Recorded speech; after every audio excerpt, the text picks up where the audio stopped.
Hello there everybody, this is Reggie time and we're going to be playing a two-table session today of 10L as I continue along my merry way with the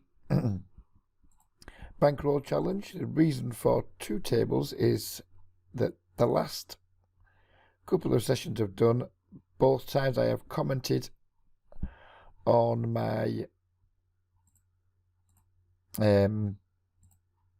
lack of concentration sometimes during hands, that when I'm in one hand at one table, struggling to concentrate with other hands at another table. It's just something that I've been giving a little bit of thought to between sessions, and I'm not entirely sure how much it's costing me, but it's definitely costing me something in terms of win rate. Not sure how much it's costing me in terms of hourly, or if it's costing me in terms of hourly. I'm not sure how much extra the hands per hour are worth versus the reduction in my win rate, but I've played like one session since the last video because I've had quite a busy time. I've been pretty tired, not really been feeling like playing much poker. When the time of day has come, when it's been like poker time, I've been a little bit tired. A couple of times I've logged in and just thought, you know what, I'm not feeling it and I'm not going to force myself to play. So yeah, I've been giving it a little bit of thought, and I'm going to just, at least for the next session or two, do a little bit of two-tabling. That's pretty much the pace I'm used to. It's around 450 hands per hour rather than around 660, something like that. So we're definitely giving something up. But how much I'm giving up versus how much I'm gaining, I'm not entirely sure. We want to set my Ep5 blinds here. We're guaranteed to see a flop, obviously we're going to call. It's a shame if someone back raises, but they haven't. Another thing why I'm two-tabling rather than three-tabling is I've been looking at my stats and I absolutely have not been stealing enough. My button VPIP is way down where it should be. My small blind VPIP's way down where it should be.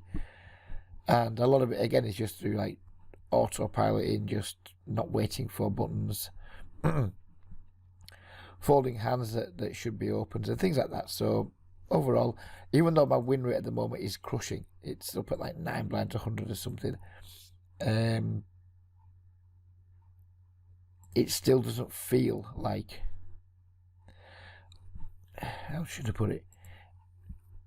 It doesn't feel like I'm playing as well as I can, and I don't think I'd sustain a 9 big blind 100 win rate three-tabling.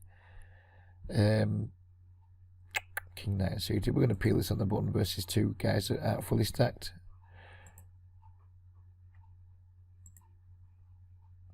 So yeah, even though I've been doing really, really well so far, I have to be true to myself and admit that I don't feel like, even though my results have been good, don't feel like I've been playing my best. So I want to try and play really well throughout the challenge. I don't just want it to be an exercise in volume. I want it to be an exercise in trying to play well too. So yeah, but at least the next couple of sessions will be two-tabling.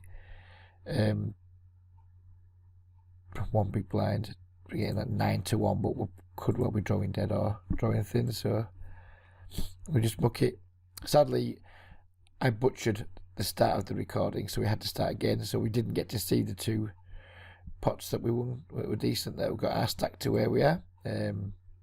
I was recording, but sadly the microphone wasn't recording, so we lost about 5 minutes of decent footage. But never mind, there's no harm done. 10-8 suited on the button.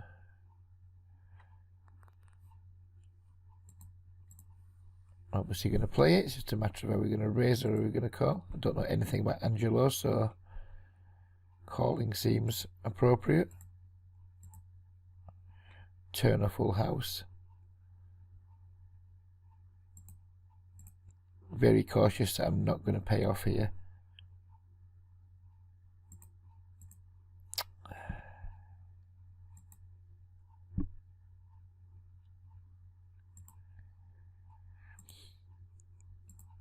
We're really uncomfortable. If he bets a river, I'm going to be really uncomfortable.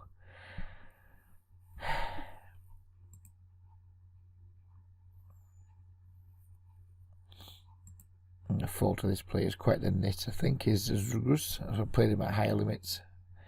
It's an issue. Yeah, we have the best hand, but I mean, he could be check calling pocket nines, pocket tens, pocket jacks. It's just really hard to get called by a worse hand here. Pocket sevens, pocket fives, maybe. King, queen. Don't like his turn barrel very much there.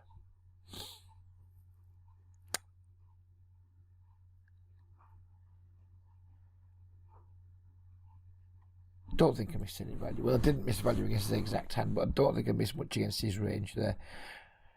You see so many players in these games that just bluff catch rivers in that spot with hands that are better than mine, and that I just don't see them check calling worse too often. When they bet and get called twice on that board, are they really going to be like check calling pocket fives on the river? Maybe some guys are. I'm not saying that everybody isn't doing it, but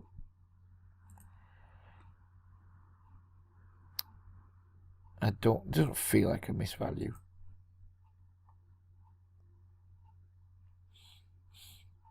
I mean, min 3-bet by somebody with 30 blinds.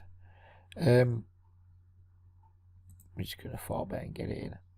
And not really care. Well, we can, obviously, but yeah, what could we do? We can put a note on saying that he makes tiny 3-bets with premiums. Tiny 3-bet. Queen, queen. So we can do that, but pretty much all we can do.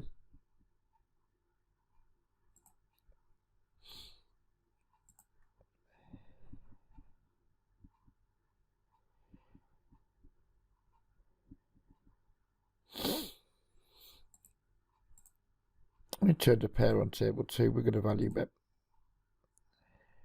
Yeah, definitely get called by some ace highs and some worse pairs. Some draws as well, maybe. Met by our friend S. Racing again. S. Racing, whatever I think he's called.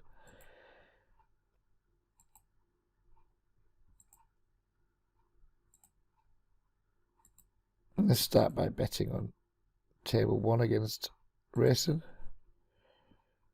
Might not be the best bet I've ever made.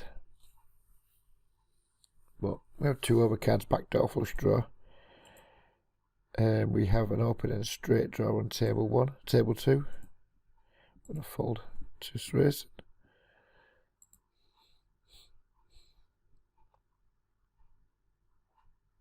And then see how I almost like auto went to fold the ace-3 on the button. It's what's been happening, which is part of the reason why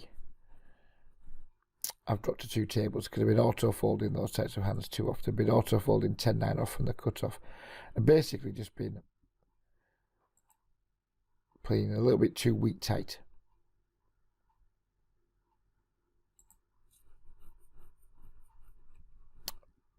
And 3 tabling, so I want to jolt myself out of that.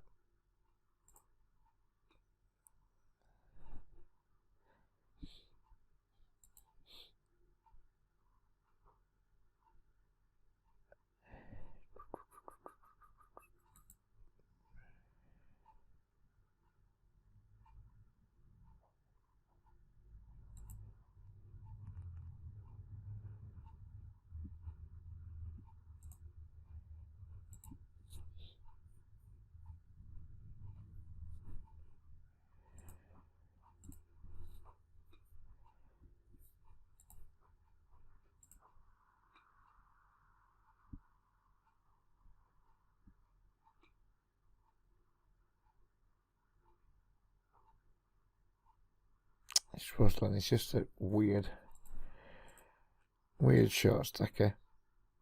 I'm going to fold the queen 9. The queen 9 off against somebody who was, oh, that was a open. I should have waited with the king 5. Annoying. Against people who don't buy in for full amounts, I'll play some like marginal hands against them, but not against short stackers. Could 3-bet here against stroked.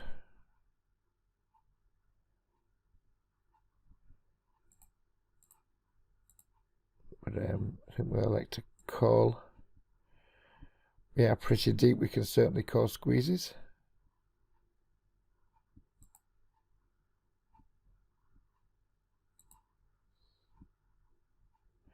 Only we don't get a particularly cooperative flop. Pretty good flop on table 2. 2 overs and a good shot. C-bet takes it down.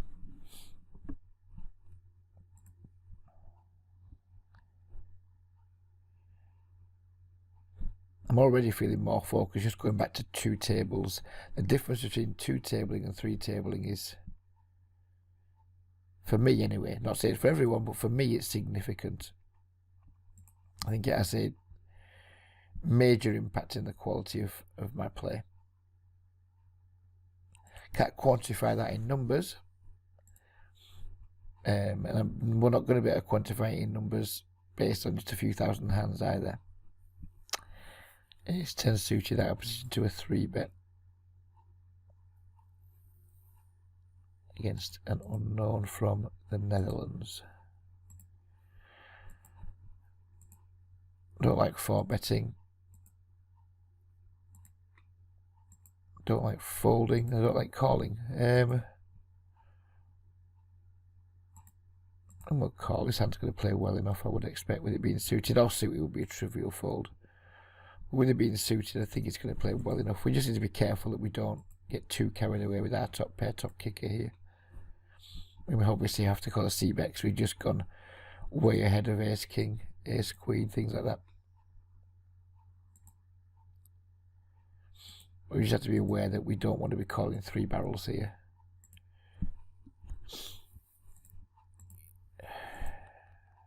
He checks back. I think he's weak.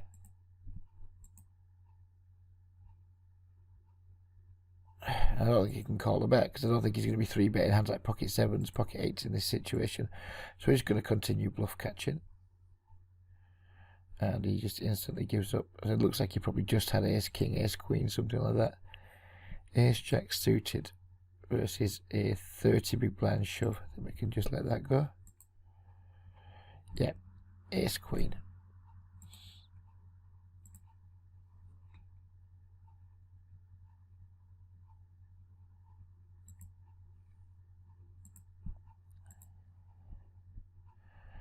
I haven't seen a great deal of 3-bet bluffing from unknowns in these games. There's some regulars that I know definitely do it. And there might be some unknowns that become regulars, of course. But generally speaking, the 3-betting in these games seems to be pretty tight and pretty depolarized. But I still think that ace 10 suited and the likes is just way too strong to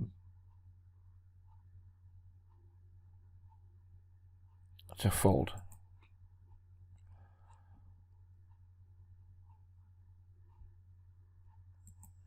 No need to raise here with the ace queen, I don't feel.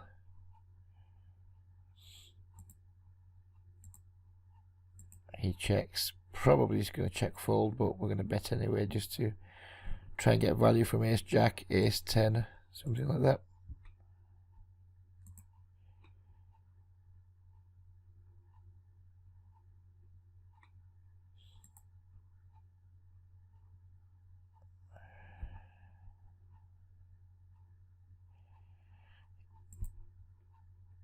This is weird.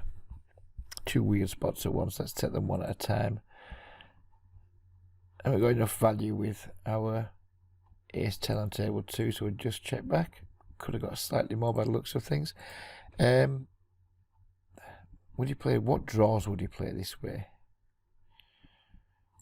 Can't have king queen of diamonds. He can have ace x of diamonds, but why would he check the turn? King x of diamonds.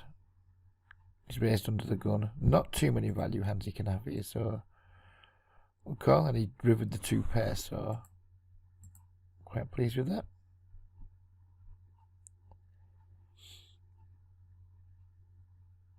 We'll check back our top pair. Second kicker against somebody who I think's pretty tight.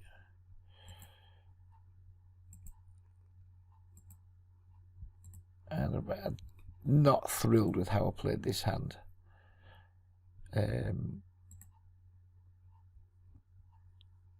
Whatever. Not thrilled with how I played it. Again, it's another regular that I'm not, well, I think it's a regular. Not familiar with him. I think just the way the board ran out, I think once the 10 hits a turn, we kind of just have to do what we did. I guess we could have bet the flop, but never mind.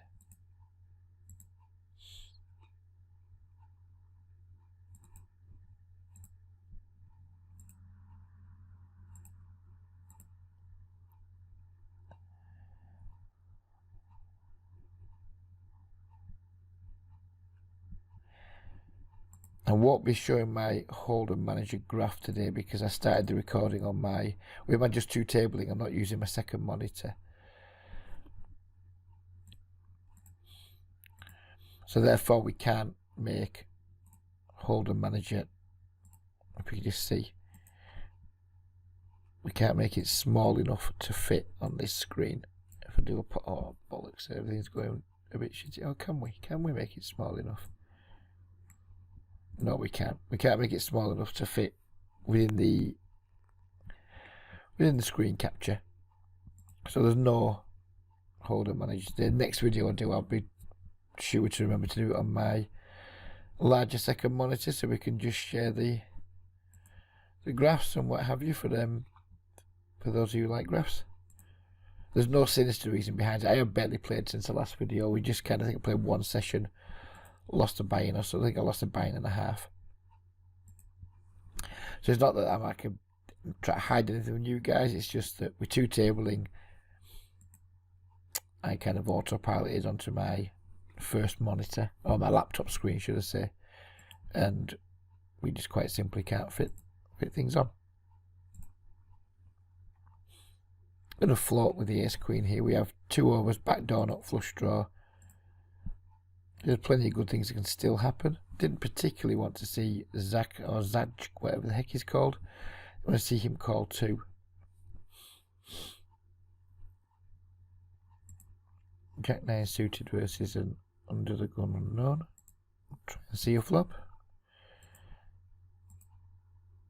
I'm going to raise this turn.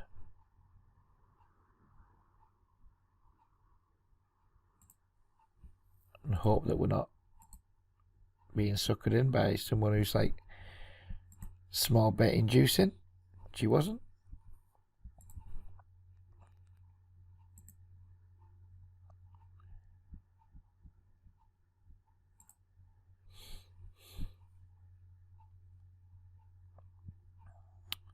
So I don't expect him to have a flush draw too often when he check calls. I expect him to see bet flush draws. Don't expect him to have a king and check call too often.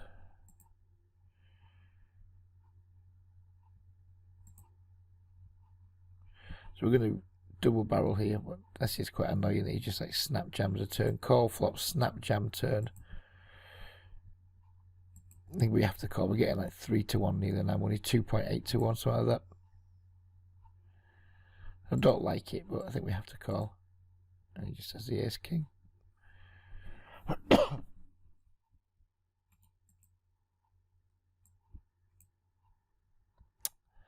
sure how to know that. I will know that later. And what heart can he have? What good hearts can he have here that he takes this line with? I guess we just have to empty the clip.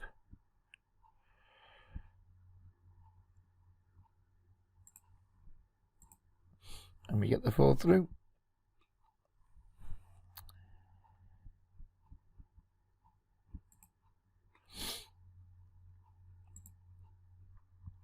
You only get jammed on the turn in a 3-bet pot after double barreling. It's gross. It really is gross.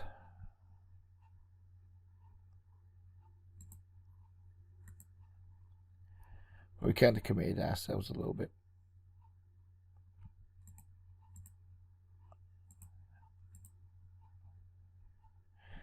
I'll have made worse stack-offs, that's for sure.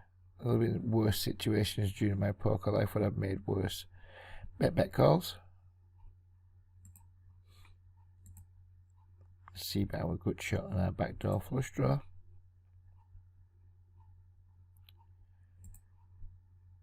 Pick up the flush draw on the turn. Don't expect players that don't have full stacks to fold too much that they floated the flop with here. I think he's going to have a lot of like weak ace x, queen x. It's just not going to fold. So we're not going to blow up the pot. We're just going to take our free card and we make gin. He doesn't bet the river. So now I don't think he's got an ace. I think his most likely hand here is like a queen or maybe some like good shot combinations that have missed. But we're going to hope. We're going to hope my read's out. We're going to hope he's got an ace. And we're going to make a large bet.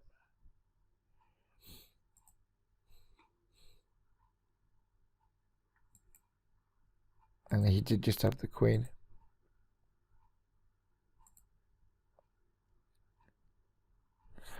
Excuse me.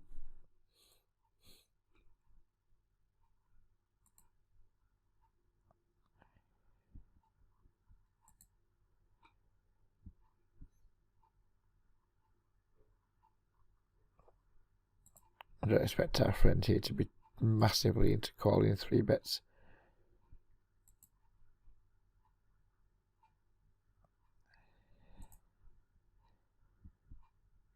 But who knows? Nope, didn't think he would be. He's one of the better eggs that I've come across in my time on 888. Don't expect him making huge amounts of mistakes. I expect him to have quite a high 4-3 bet, but when we have 2 kings, what are we going to do? It's going to think he's going to fold a hell of a lot. We still have to 3 bet them. Maybe think about peeling him in position if we think he's going to fold too much. But it's a shame when you know someone's going to fold at 70% of the time. But when you think they are, you don't know it, you think they are. I'm going to 3 bet the ace-8 suited for value. I think a player with it doesn't have a full stack can certainly call with lots of worse hands. Sadly, lots of them will be Broadway type hands, and this board smashes that, so I'm not going to continuation bet.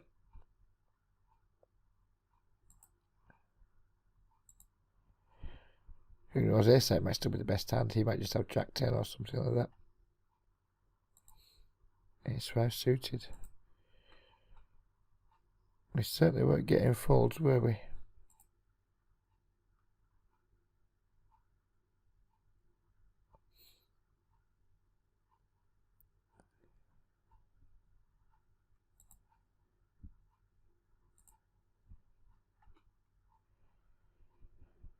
And 2 is from Estonia, which seems shit, which is unusual for Estonian players.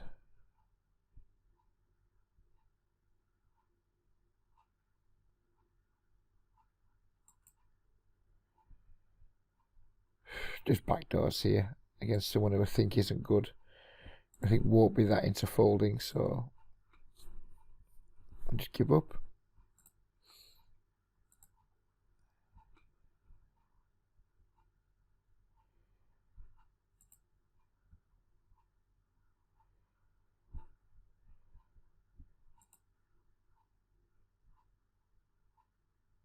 Brovkin's a nit. He's like pretty much as tight as I am.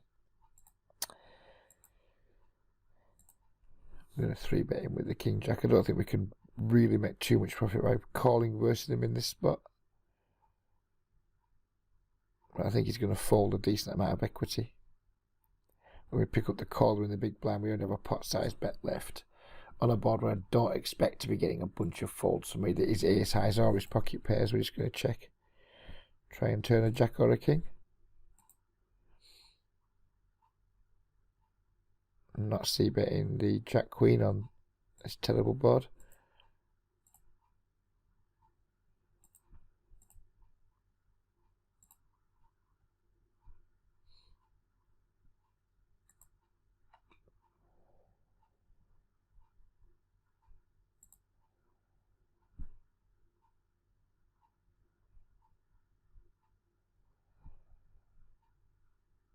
I do not know this player at all.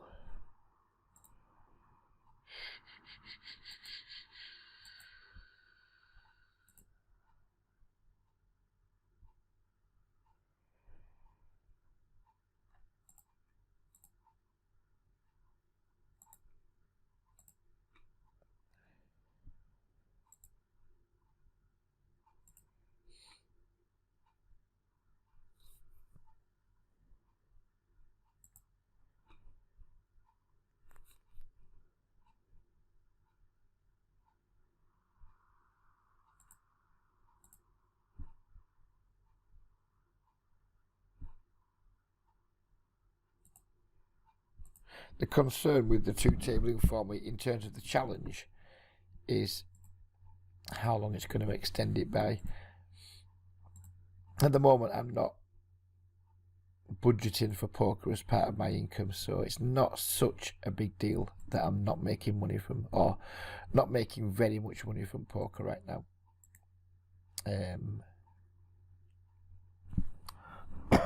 Excuse me. I'm doing plenty well in the day job and with the self-employed care work that we're doing, so having a poker income is not essential right now. But at the same time,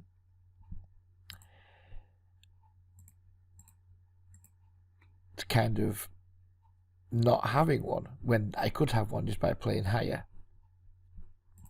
It's how long do I let that fester for? Does the challenge still stick in place if we're going to be two tabling it? Because I didn't budget for two tabling it. Kind of expected this to be a three tabling job. He'd do it for 2 months, get somewhere near, then see where we are. I'll get back to that in just a moment. We've been min raised on this flop with our open end straight draw. We're going to call and we're going to hope to see some nines. 9 of clubs, please. Nope. 8 of hearts does not do it. We've been raised here on table 2. We have what is almost certainly likely to be the best hand. I'm scared exactly of pocket deuces.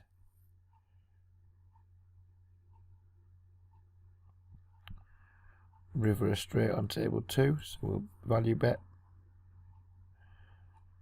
Problem is, if we raise here, do we get it in against worse very often? Because we are pretty deep.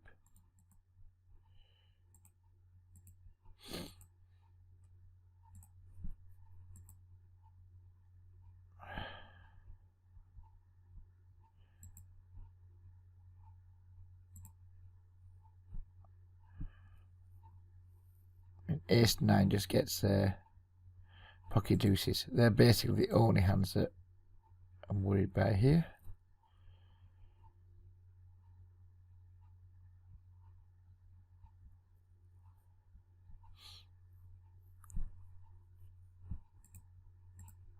He's tanking.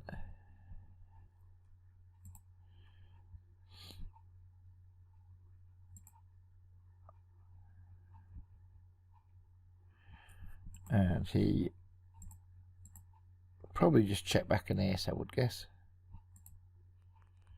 7s. Just a total bluff. It doesn't make a lot of sense. But,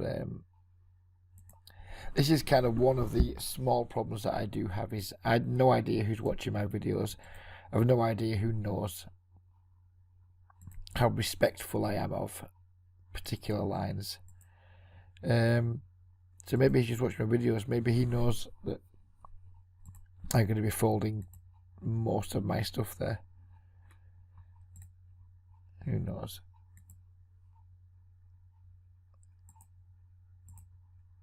So yeah, going back to the status of the challenge, I still at the moment fully intend to see it through. But that said, if we do get into February, I'm going to give it a go until at least until the end of December. I plan on doing this until the end of the year at the absolute least, because I've already budgeted for that. I budgeted till, or not budgeted, I planned for December and January. That's pretty much still the plan. But if at the end of January, because of my lack of volume, we're still like several $100s short, then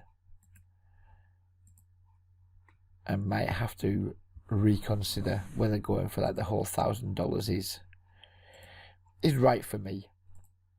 I do want to complete the challenge, but dropping to 2 tables, if that's something that I stick with, it's going to extend the challenge in time by possibly up to a third, isn't it? Depending on what effect it has on my win rate. I doubt it's going to add 30% to my win rate. So we'll have to wait and see. But it's something I do. I'm really passionate about finishing this because it's something I want to have on my YouTube channel. I want to have, like, who knows, over 100 hours maybe of content, all of me completing a challenge. That would be pretty cool, and that is like the main driving force behind this. But we'll see how it goes.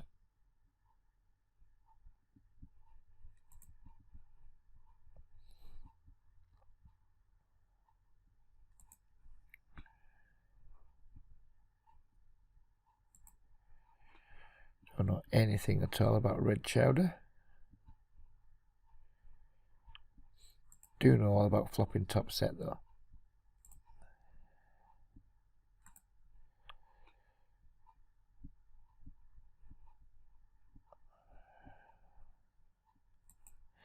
If we were just 100 blinds deep, this would be a trivial shove.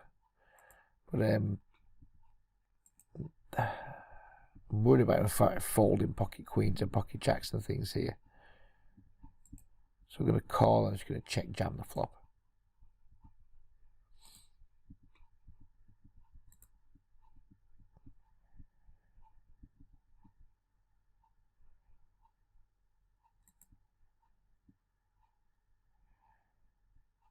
Just going to stick to the plan. The king up there isn't ideal because again we're just going to get folds from jacks and queens now, but I don't think he bets them too often.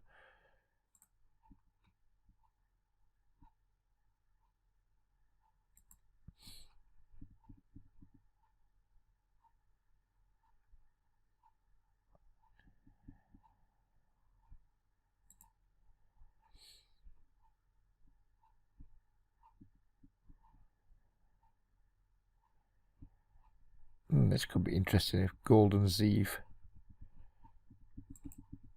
makes a call. Because I mean we're getting absurd pot odds now. We know we're behind. We know we're behind to at least one, if not more, of these players, but we're getting better than 4 to 1 on our money, and we have absolute position, and we have a pretty hand. All of those things lead me to believe that calling is easily the best option. But we flopped a good shot, but that is not a situation where you're going to be too excited about your good shot potential.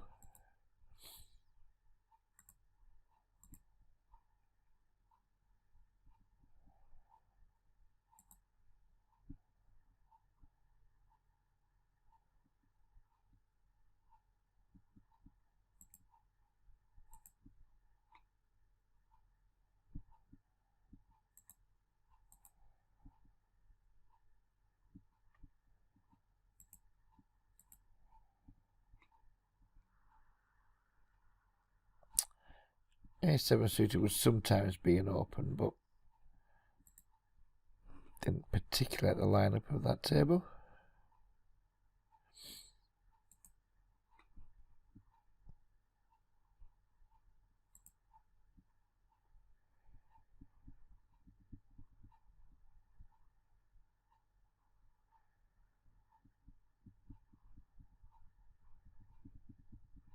Enigma. Donking the paired board. My default against donks on paired boards is usually raise. We get called. We pretty much just shut down and hope to spike the river, which we do.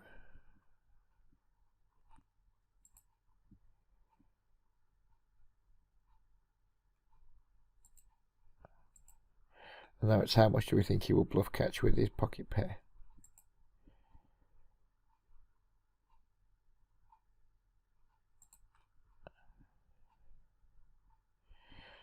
Two overs, backdoor flush draw against somebody who I don't believe is going to be that into folding, but we'll take a stab. 2 3s, Enigma. What are you doing, sir, with your 2 3s there? Turn a pair against S Racing. Don't expect to have too much 4x in his range, so I think we can bet again for value. Given Enigma's just called us down with 2 3s. I'm not going to be looking to triple barrel him here, but we are going to see about our 2 overs. Our backdoor straight draw. 6 of clubs is not the card we want to see, so we're just going to give up. We hit the jack. We're not going to. Are we going to value bet? Are we going to value bet?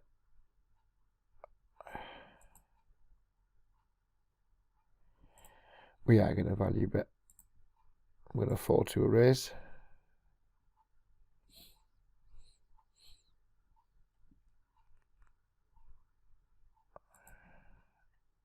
Queen 8 this time, so I think we can safely label our friend Enigma with the fish tag.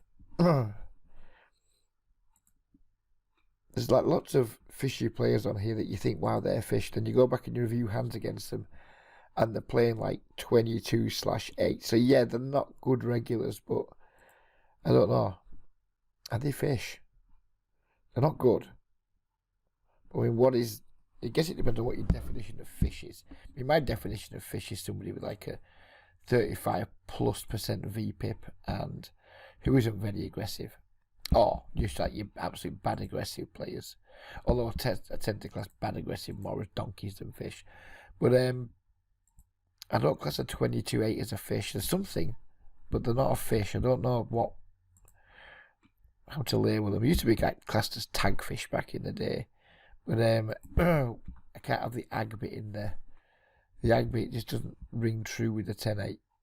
Sorry, 22/8. So who knows what they are. Who knows how to classify these people. We want a bit of shove the river here, don't we? Possible. So we bet 8, he calls 8, puts him down to 26. He's going to put the pot up to 27, so 8.5 seems good.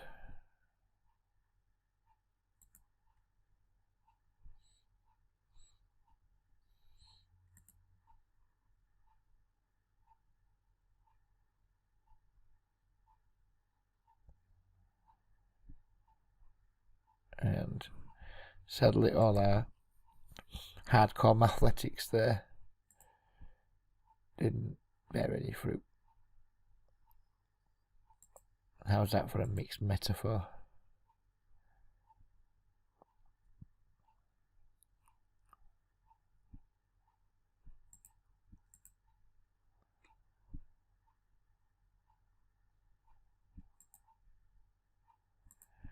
I'm feeling much more comfortable just back to 2 tabling.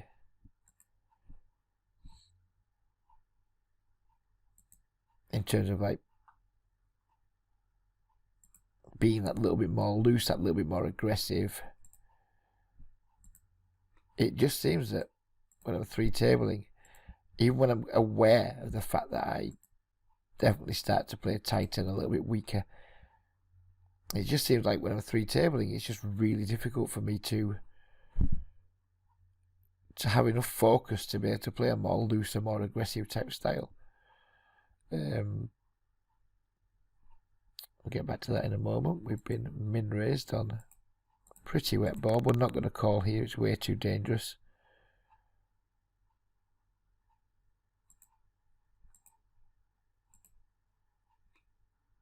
And he folds. Well, that's just whatever. The board's way too dangerous to slow play on, just versus a min raise. If we made a big raise, then we could afford to maybe just call and look to check jam any turn. But then when he just min raises, it's not enough to justify slow playing, in my opinion. Completely missed with a 10-7, so it's time to just give up. So yeah, I don't know why it is when it comes to three tabling, but my mind just seems to go. I seem incapable of focusing and playing a semi-loose aggressive style. Leech, I haven't seen you for a while. I know you're a nit.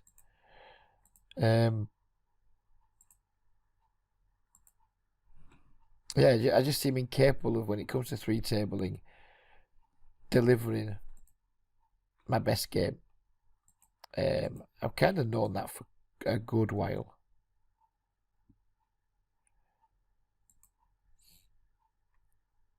And as hard as I've tried to work on it and then improve it, I've not really been capable of doing it.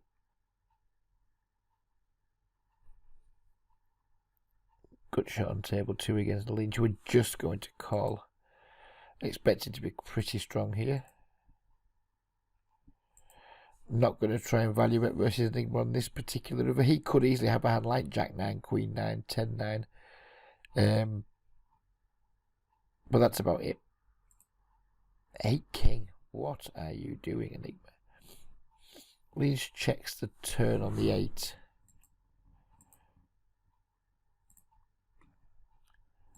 Don't think he checks like Jacks, Queens. We block Queens and Kings. Don't think he checks. Yeah, I think he's just going to be on 2 high cards a lot here. Some like ace highs and things. So we'll take a stab. We still have our gut shot to fall back on if he does call. And that exact hand there, that King Queen, there's a fair to reasonable chance I'll lose that pot if I'm 3 tabling against Lynch.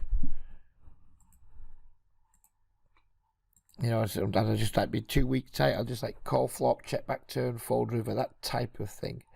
Just little bits and bobs where I know what's going on, I know what my leak is, but when I'm 3 tabling, I just feeling I'm not feeling capable, but it's evident that I struggle to cope with the demands of 3 tables of fast fold. 3 tables, 4 tables of regular tables, of course, that's completely different kettle of fish. But yeah, I mean, it is what it is. It's not something that I'm pleased to admit to, but at the same time, there's not much point in being dishonest about it either. I'm sure I'm not the only person who struggles 3 tabling. In fact, I know I'm not. I can tell by the way my opponents play sometimes. Well, hopefully, identifying it and doing something about it, i.e. dropping tables, gives me an edge against those players who are struggling but not dropping tables. See about our gut shot and backdoor flush draw on 2 overs against Zeus. He calls, not the best of turns. We're just going to give up at this point.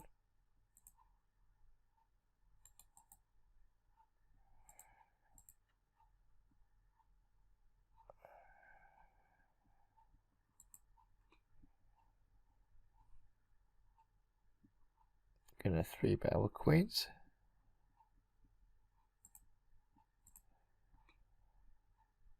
Get called and we flop pretty damn well. Not going to mess around with small bets here. If he just has like pocket 8 or something, he's not going to be sticking around anyway. So let's make a large bet. Charges ace X.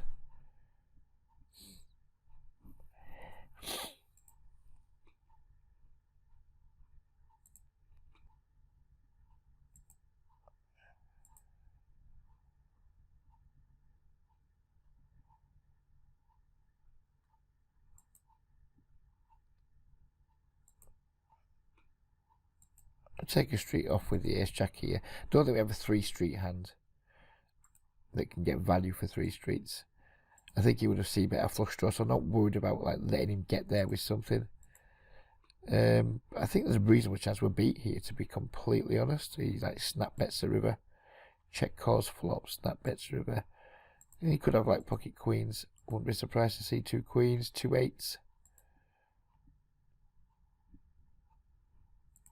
We have to call, but we don't like it. Ace jack, same hand. I mean, it's pretty clear. Well, not pretty clear, but seemed pretty clear to me that he was value betting that river. If he's value betting, we're not in fantastic shape.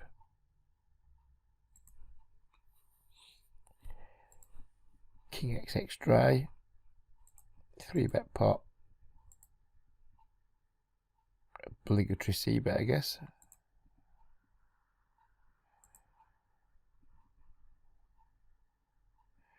I mean, if we're not c-betting the King XX try in 3-bet pots, we're probably not c-betting enough in 3-bet pots. It disappoints us in calls, and because there's no draws out there, it just makes it way more likely he's just got a made hand of some description. So giving up. Bluffing people off made hands isn't a major part of my strategy whenever I play poker.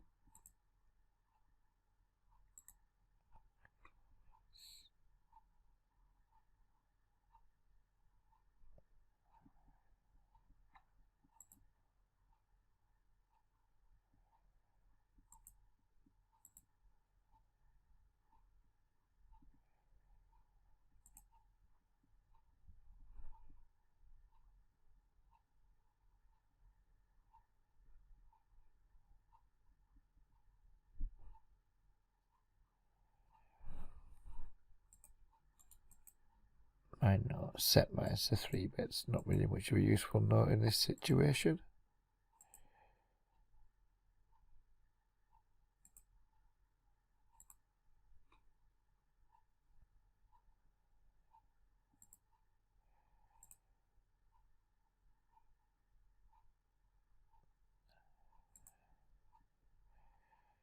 Won't feel good if he raises again here. I think we're going to have to probably fold.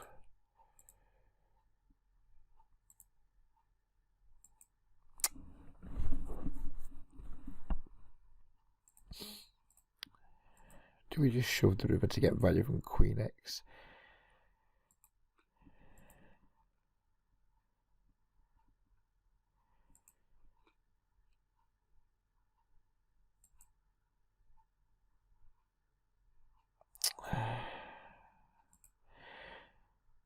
And jam.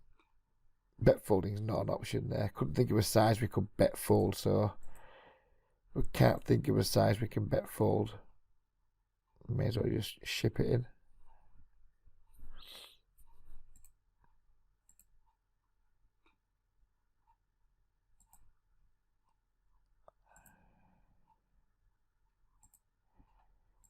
Completely brick with the 10 deuce.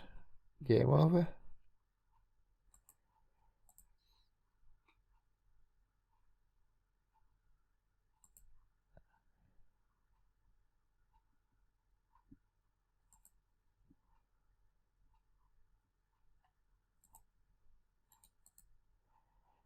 Tiger player who limps Queen Jack off under the gunners.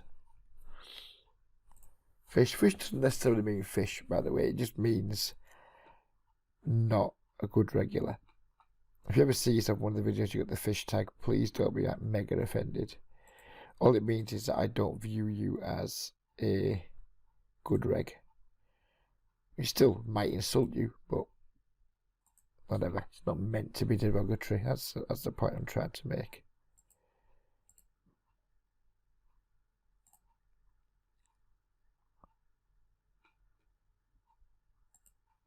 So I went through a spell of just tagging anyone without 100 blinds as a fish. But then I was finding out in my database there was lots of people like playing 18/9 and stuff. So yeah, they're still fish, but I can't treat them the same as I treat a fish. Because the ranges are much tighter. So I definitely need to refine my note system. problem with that means it's quite a lot of work away from the tables to do that, in terms of like going through people, find them in your database, tagging them accurately. And then this pool seems quite big. There's going to be lots and lots of players. It's going to be a lot harder to do than 30 NL. So I'm not sure. Not sure whether to do that or whether to just use my setup and search players on an ad hoc basis when I need to search them. When I'm in a big pot and in a tricky spot, maybe just do that rather than have a conclusive note system that isn't live. Check twice against Enigma. Will value bet the river if it continues to check through.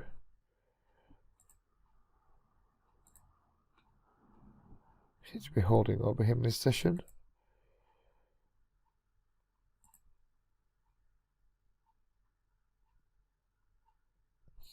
Some of you may also have noticed that my bet sizing pre-flop has changed as well.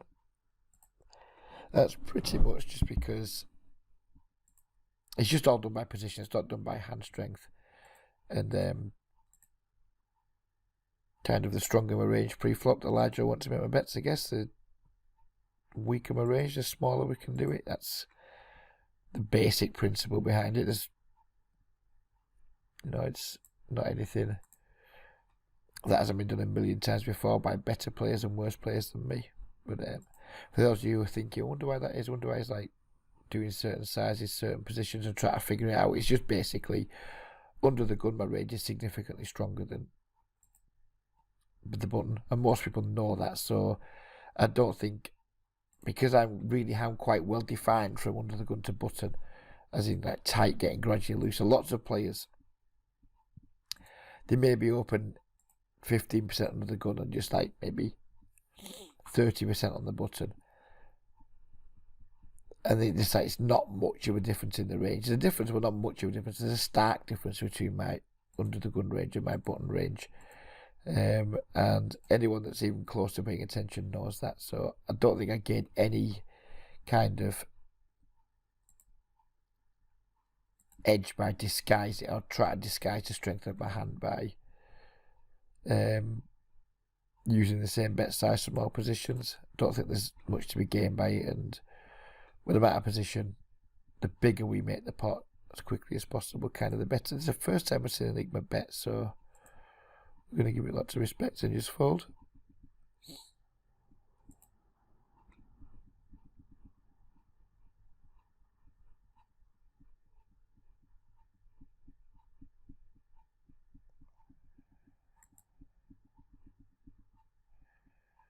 We're just going to play till the hour mark today.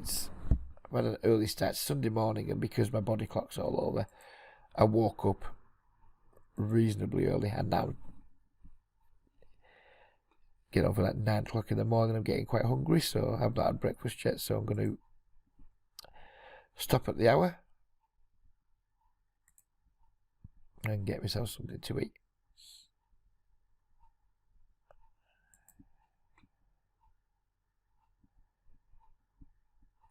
Got some options for breakfast this morning. Got some cold pizza from last night that I can warm up or just eat. Bacon or sausage or crumpets. I'm not sure which to go with. Or cornflakes. Cornflakes and bananas. I'm not going to lie, the last option's probably the least likely. Crumpets. That's going to win, I think. Hot crumpets with butter. Nice cup of tea. Happy days. And then I might fuck off back to bed for a bit because of my lazy shy talk.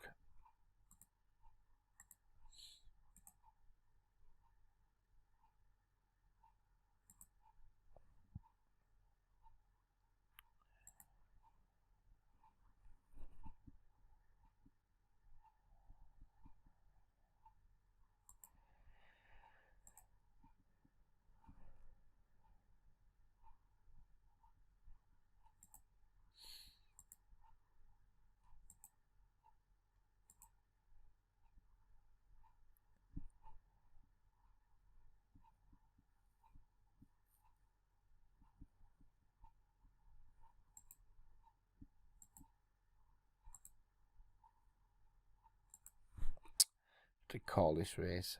I think. I mean, yeah, there's every chance he's checked back an ace and just raising the turn. What we have outs against that, and he might just be bluffing too. And check fold this river, I think, on table 1. Interesting bluff catching spot on table 2. I don't recall the last time I saw an overbet on the river that wasn't a bluff. Sorry, that wasn't value, sorry.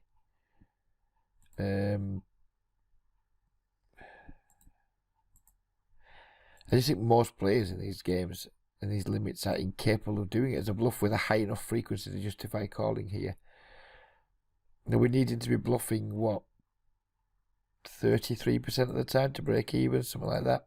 I just don't think he's anywhere fucking near 33% of the time bluffing. That individual player might be there, but the pool in general, not a chance. I think if you're frequently like calling overbets with your bluff catching the micro stakes, I think you're going to be absolutely setting money on fire. Not just a little bit setting money on fire. Absolutely fucking massively setting money on fire.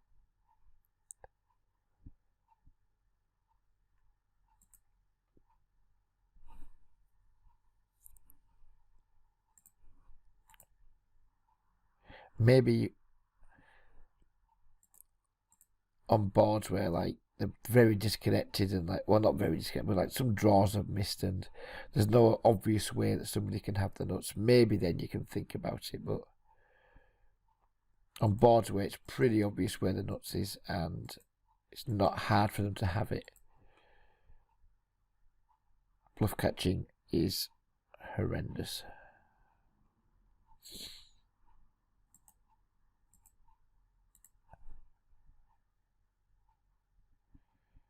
Pick up 2 pair on the turn, but we already had 2 pair anyway. It's a totally inconsequential card.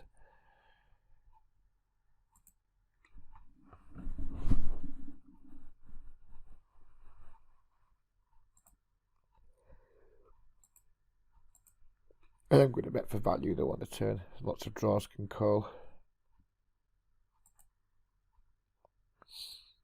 Queen hits the river. And this is kind of the spot we've just talked about where we can legitimately bluff catch here now. Oh, we can value bet. We can just bet fold here, can't we, quite easily, I think. He just absolutely turbo folds.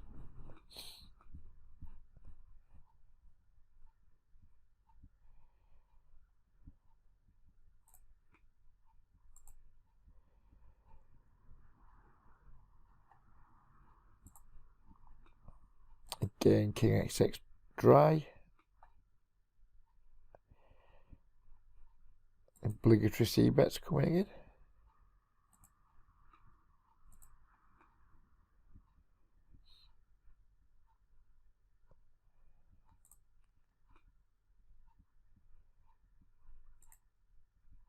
This time it works.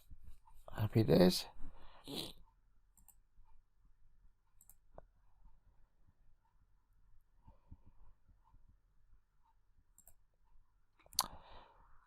Right, we're going to just sit out next big blind now, and we're going to call it a day. Well, not a day, because we're probably going to play later on today, but we're going to call it a day for the video. If you guys have any questions about anything that's been talked about during the video, i.e. number of tables being played or anything like that, or the sizing that's changed since the last video, anything like that, any questions where it's come up and you think I haven't dealt with it or covered it well enough, please feel free to ask and I'd be delighted to answer.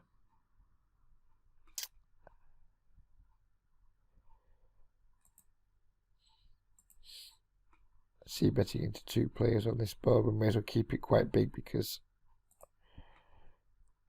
when we see bet into 2 players, it already looks strong enough anyway. Or not into, we see bet against 2 players. It looks strong. So again, try to disguise the fact you've got a strong range by making a small bet size. It's not something I subscribe to or do. So yeah, that's the end of the video. I hope you guys have enjoyed it. As I said, any questions, great, fire them at me. If you haven't got any questions, I hope you've enjoyed the video anyway. We'll leave it there for now, and probably be back with another video in a day or so. Bye bye for now.